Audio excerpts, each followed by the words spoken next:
How did working on the Seedcamp board of directors allow you to give back?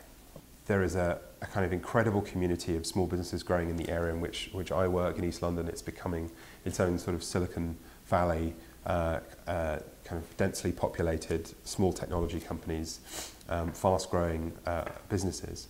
One of the things that London and Europe had lacked was this access to kind of seed capital in a way that is much more accessible over here in the US. And so Seedcamp was the brainchild of Saul Klein and was funded by several of the large European VCs.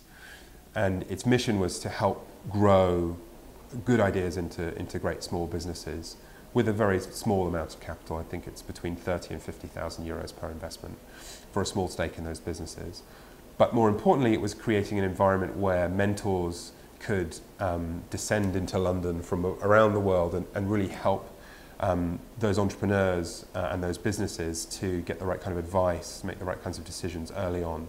So a mixture of capital and advice and really helping to create a formal environment for networking and all of the things that you get that have been developed over years and years in the US.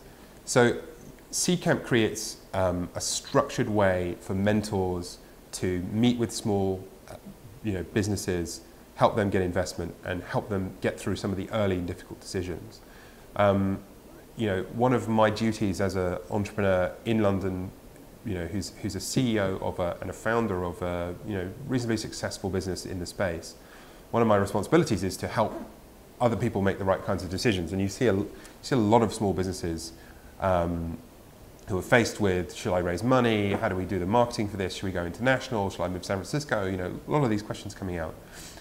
And as I said, it's one of my duties to kind of share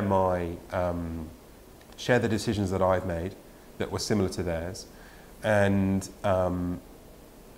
provide some examples of, let's be honest, some of the big mistakes that I made at some of those inflection points.